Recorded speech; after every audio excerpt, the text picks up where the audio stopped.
Dalam dunia bisnis yang terus berkembang, manajemen menjadi pilar utama yang mengarahkan suatu organisasi untuk menuju kesuksesan. Dengan memahami konsep dan praktik manajemen, kita dapat membimbing sebuah organisasi melalui peluang dan tantangan dengan lebih efektif dan efisien. Manajemen adalah proses perencanaan, pengorganisasian, menggerakkan dan mengarahkan, serta mengontrol seluruh aktivitas organisasi agar tujuan organisasi dapat tercapai. Dalam dunia bisnis yang dinamis, sistem perencanaan dan pengendalian manajemen memainkan peran kunci dalam mengarahkan organisasi menuju pencapaian tujuan strategisnya dengan efektif dan efisien. SPPM atau Sistem Perencanaan dan Pengendalian Manajemen adalah suatu sistem terintegrasi antara perencanaan, proses, strategi, penganggaran, pencatatan, pertanggungjawaban dalam menjalankan organisasi agar perusahaan dapat mencapai tujuan secara efektif dan efisien. Fungsinya adalah sebagai tools untuk membantu manajemen dalam mengarahkan organisasi untuk mencapai tujuan. Dalam menjalankan suatu organisasi atau perusahaan, manajemen memainkan peran yang vital dalam mengkoordinasikan berbagai aspek kegiatan. Berdasarkan pandangan mengenai fungsi manajemen menurut para ahli, ada 4 fungsi utama dari manajemen, yaitu yang pertama adalah perencanaan. Perencanaan adalah langkah awal dalam proses manajemen. Ini melibatkan penetapan tujuan organisasi, mengevaluasi berbagai pilihan strategi, dan merumuskan rencana tindakan yang jelas untuk mencapai tujuan tersebut. Yang kedua, pengorganisasian. Pengorganisasian melibatkan penentuan struktur organisasi yang efisien dan alokasi sumber daya yang sesuai untuk mencapai tujuan yang telah ditetapkan. Yang ketiga adalah pelaksanaan. Pelaksanaan adalah tahap di mana rencana yang telah dibuat diimplementasikan.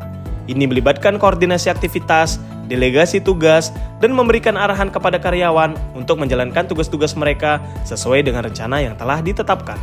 Dan yang keempat adalah pengendalian. Pengendalian adalah langkah terakhir dalam proses manajemen, di mana kinerja organisasi dievaluasi terhadap tujuan yang telah ditetapkan. Ini melibatkan pemantauan, pengukuran, dan analisis kerja, serta mengambil tindakan korektif jika diperlukan untuk memastikan bahwa organisasi tetap berada pada jalur yang benar. Dengan memahami dan menguasai keempat fungsi manajemen ini, pemimpin dapat membimbing organisasi menuju kesuksesan dan pertumbuhan yang berkelanjutan.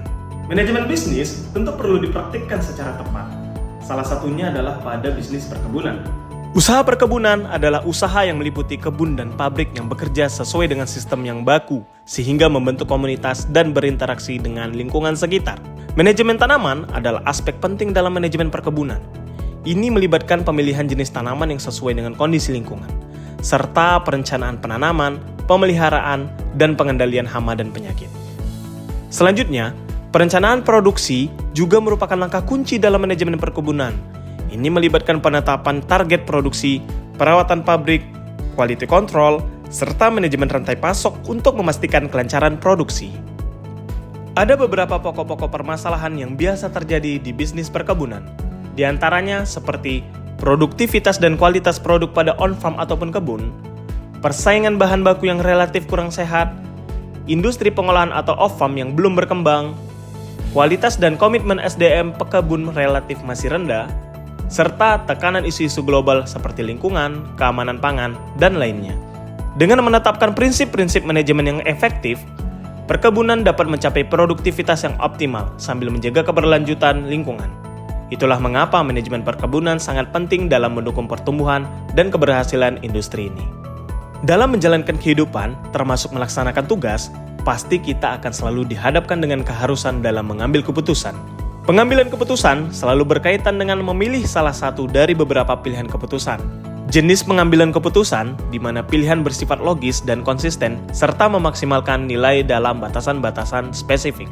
Faktor-faktor yang mempengaruhi pengambilan keputusan mulai dari perbedaan individu seperti kepribadian, jenis kelamin, dan kemampuan mental, hingga batasan organisasi seperti evaluasi kinerja, sistem imbalan, peraturan baku, batasan waktu akibat sistem, serta pembelajaran dari contoh historis, membentuk medan yang kompleks dalam proses pengambilan keputusan. Albert Einstein pernah berkata, "We cannot solve our problems with the same level of thinking that created them."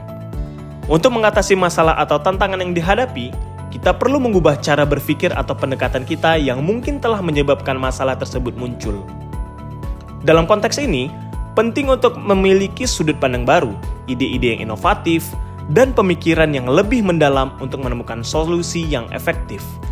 Dengan kata lain, ketika kita terjebak dalam pola pikir atau cara berpikir yang sama, kita cenderung mengulangi kesalahan atau masalah yang sama. Oleh karena itu, dibutuhkan kemampuan untuk berpikir lebih kreatif, fleksibel, dan terbuka terhadap gagasan baru agar dapat mengatasi tantangan yang kompleks.